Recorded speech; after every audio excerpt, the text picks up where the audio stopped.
What is up, guys? Welcome back to another episode. This is going to be episode 1 of 2 this week. We are going to be talking about muscle building, all right? And what exactly does it mean to lift heavy? How heavy is heavy enough to build muscle?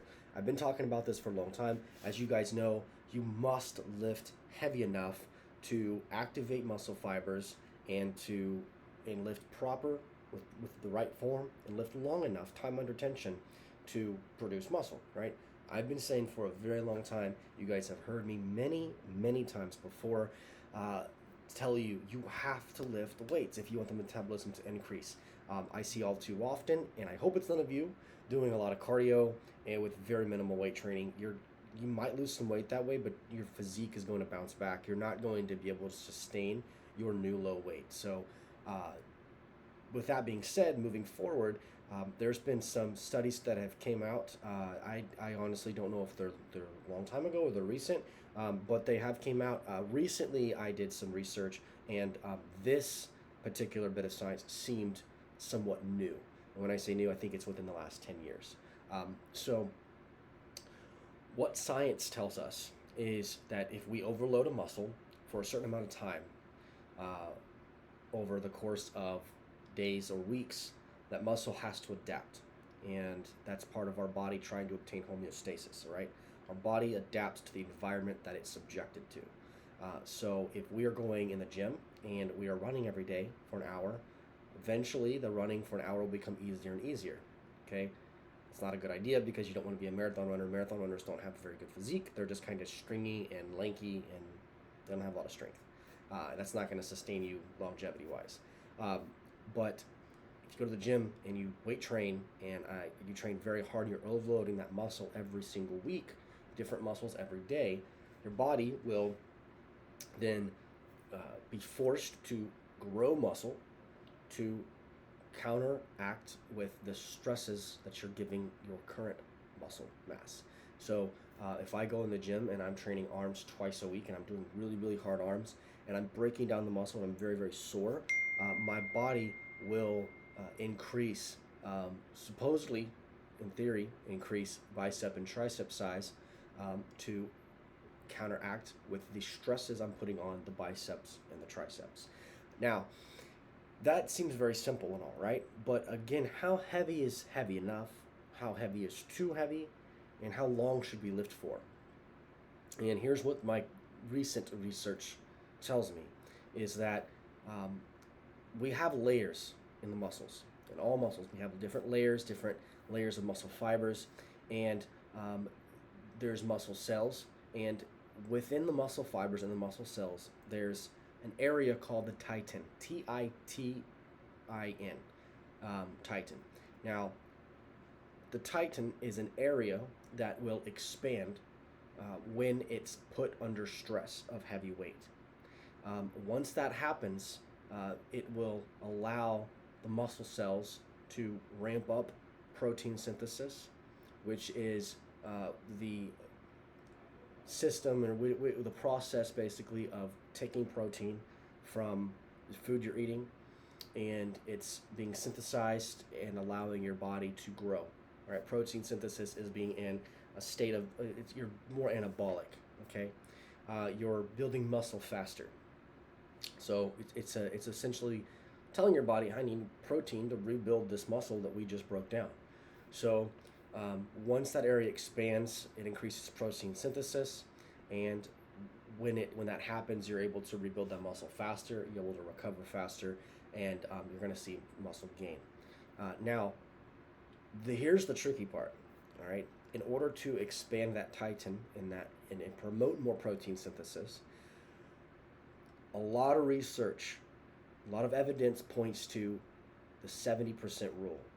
And what I mean by the 70% rule is that you must lift at least 70% of your total max for that muscle group to be able to efficiently allow the titin to open up and allow protein synthesis to occur at the most efficient rate.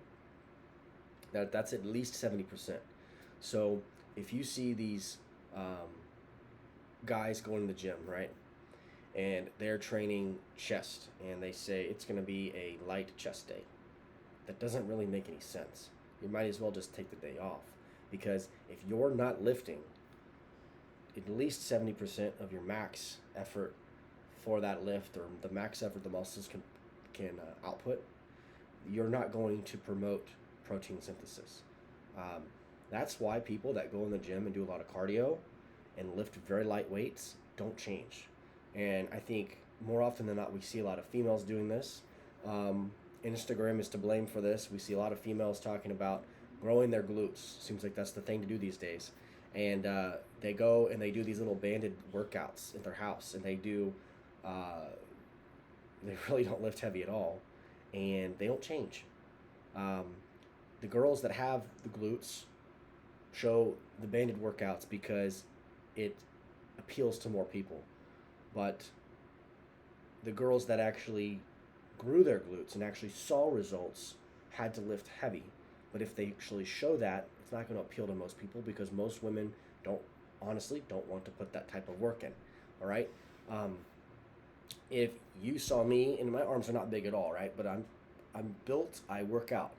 If you saw me working out with bands every day, and I said, this is all you have to do to get arms like me, to get a body like me, I'm sure I would have thousands of people reaching out to me saying, I want to do that from my house. I want to do that. I want to look like you. I want to be able to eat what I want and work out with bands. But that's just not the truth, guys, because I didn't build this body from banded workouts and push-ups and little house workouts on my couch like Beachbody does. I actually go to the gym and train, and that's how you're going to see results. Now, we already know that, and I sound like a broken record, but it's true. The main takeaway from today's video is that you must lift. You have to lift at least 70% of your max. If you don't know what your max is, that's okay. Go to the gym, and you need to continuously increase weight every single set till you get to the point where you're going, okay, this is the almost as much as I can handle safely.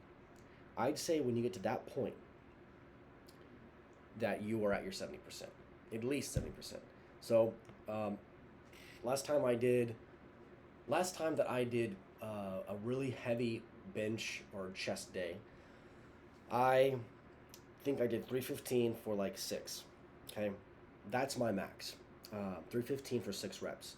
Now, if I drop that down to 260, 270, and did 5 to 6 reps, that would definitely be enough to promote protein synthesis and open up that tighten area in my chest.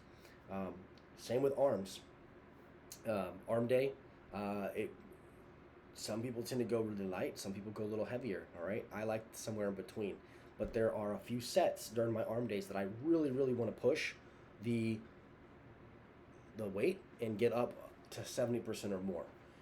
And I'm doing hammer curls. I might lift 60-pound dumbbells and do hammer curls with that. And I believe that is like reaching my 80-90% of what I can curl with a hammer curl. Same with triceps. Cable rope extensions. You want to, push the 70% rule with everything you do.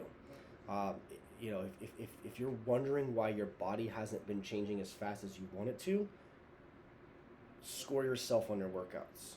Think about your workouts. Go look back, and determine how much effort you've been putting into the heavy weight. You don't have to lift heavy and lift in an area that makes you scared or that's going to possibly injure you. But you do need to lift heavy enough. Again, you're pushing the limits every set. And if you do that every set, you're going to build muscle, you're going to increase your metabolism, you're going to burn body fat, and you're going to move forward. So anyways, guys, that's going to do it for today's episode. Hope you enjoyed it. If you downloaded the app, thank you very much.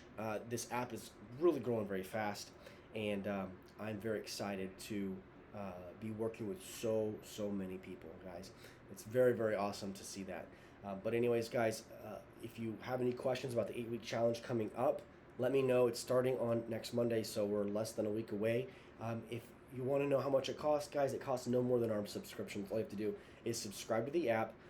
You essentially pay $11 a month, and you get access to everything in the app, including the 8-week challenge. We're giving away cash and an Apple Watch and probably supplements too. So anyways, guys, hope you're having a great day. Enjoy your week. If you have any questions, let me know, and we'll see you next time.